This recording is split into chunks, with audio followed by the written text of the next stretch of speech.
तो यूक्रेनी हमले की तस्वीरें आपके सामने हम लगातार रख रहे हैं और ये तस्वीरें देखकर आप अंदाजा लगा सकते हैं कि यह हमला कितना घातक था।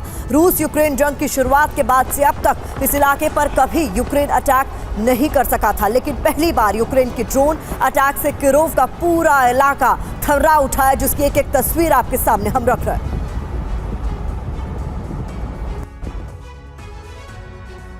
तो देखिए, हमला रूस में किरोव के कोचेलनिच शहर में हुआ है। यहां के गवर्नर सोकोलोव का दावा है कि कुल 5 ड्रोन्स का हमले में इस्तेमाल किया गया।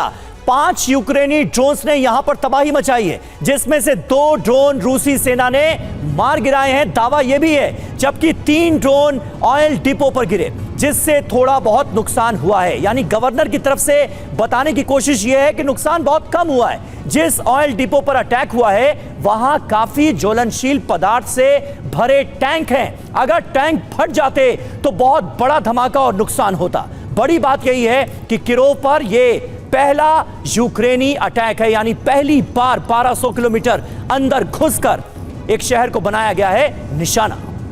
इसके अलावा आपको बता दें, कुर्स्क, सारातोव, रोस्तोव के बाद अब ये चौथा लोकेशन है जहां यूक्रेन ने रूस के भीतर दाखिल होकर जोरदार हमला किया है। और अब इसके बाद तमाम तरह के सवाल पूछे जा रहे हैं कि ज़ेलेंस्की आखिरकार कहां रुकेंगे और इसके बाद पुतिन का अगला कदम क्या होगा, क्योंकि अब रूस के अंदर दाखिल होकर इस तरीके से हमलों को अंजाम दिया जा रहा है और इसके लिए इस्तेमाल किया जा रहा है ड्रोन्स का बड़े स्तर पर।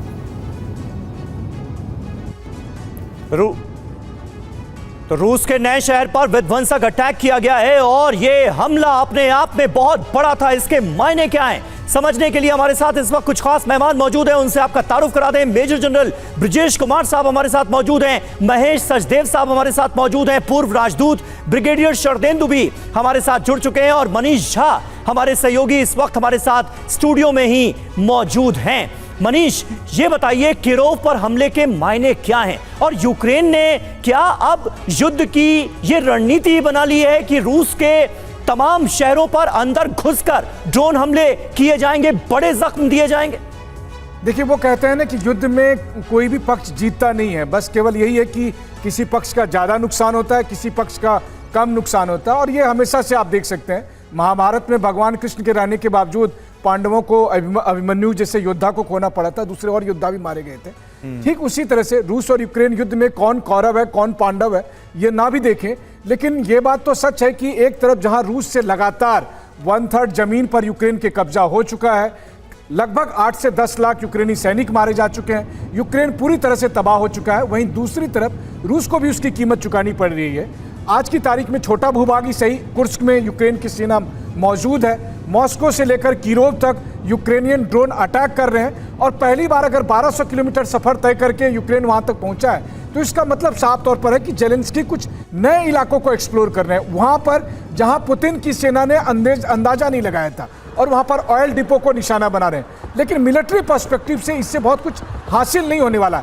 आखिरकार जमीन पर कौन मौजूद है, तो हकीकत यह है कि लगातार डोनेट्स्क में जिस तरह से रूस की सेना आगे बढ़ रही है, जिस तरह से खेरसौन में आगे बढ़ रही है, अगर यही हाल रहा तो अगले कुछ हफ्ते में आप देखेंगे कि खेरसौन में, डोनेट्स्क में, ज़पोरिजिया में बहुत और ज्यादा जमीन यूक्रेन को गंवानी पड़ सकती है। ब्रजेश सर, इससे पहले कुर्स्क पर जैसे ही यूक्रेन की फौज ने कब्जा जमाया और उसको लेकर कई तरह की तस्वीरें भी सामने आई, तो ये कहा जाने लगा कि बहुत बड़े स्तर पर इंटेलिजेंस फेलियर रहा ये रशिया का कि आपके इलाके में घुसकर आप ही के इलाके पर कब्जा यूक्रेन की फौज ने कर लिया और आप कुछ कर नहीं पाए। लेकिन इतने अंदर दाखिल होकर ड्रोन जिस तरीके से हमले कर पा रहे हैं और नए नए इलाकों को टारगेट कर रहे हैं, ये बात भी नहीं पच रही और इसको लेकर भी कई तरह की थ्योरीज सामने आ रही है कि यह संभव कैसे हो सकता है कि यूक्रेन से इतनी भीतर अंदर जाकर ड्रोन अटैक कर रहे हैं। जी हाँ, ये यूक्रेन की बहुत ही बड़ी उपलब्धि रही है कि उसने एक नया फ्रंट खोला, और वो भी करीब 3 हफ्ते पहले जो, और उस फ्रंट में उसको बड़ी कामयाबी मिली।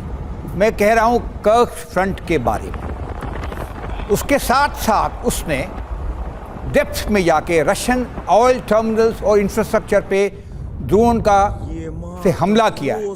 तो ये क्यों कर रहा है, ये क्या चीज़ है? पहला चीज़, एक, ये 916 दिन हो गए लड़ाई के ऊपर और शांत एक तरह से स्टेटस को स्थिति बनी हुई थी। उसमें एक नया मोड़ लाना, रशियंस को सरप्राइज करना, टोटली डिसीव करना, एक मनोवैज्ञानिक बहुत बड़ा उपलब्धि थी जेलेंस्की को, उनके देशवासियों को, वेस्टर्न वर्ल्ड को और उनके आर्म फोर्सेस को। दो तीन चीज़ें नज़र आती हैं। अभी क्यों किया? क्या अमेरिकन इलेक्शंस 2 महीने हैं, उसके पहले कुछ करना चाहते थे ताकि बाकी सीज फायर हो, डिस्कशंस हो, उसमें फ़ायदा हो? संभव है। ये भी पता था इसके मुंह के पुतिन का मुंह काफ़ी काला हो गया है इस तरह के ऑफेंसिव के बाद में। क्या वो बदला नहीं लेंगे? और कैसे बदला लेंगे? क्या वो ईस्ट में और घुस जाएंगे? ये दूसरी बात है। और तीसरा है कर्स्क के में भी एक बहुत बड़ा एटॉमिक पावर प्लांट है, और ये प्लांट जो है वो उतना सक्षम नहीं है प्रोटेक्शन के मामले में। तो ये क्या चुनी हुई चाल थी? ऐसा ऑब्जेक्टिव लिया गया। यहाँ तक देखते हैं कि जापोराजिया में जी, जो कि यूक्रेन में है, रशियंस ने पकड़ के रखा हुआ है। बिल्कुल। तो क्या उसके विपरीत ये चाल है? तो बहुत सारी चीजें हैं, कहना बड़ा मुश्किल है। अगले कुछ महीने में पता चलेगा। एक विंटर्स आ रही हैं,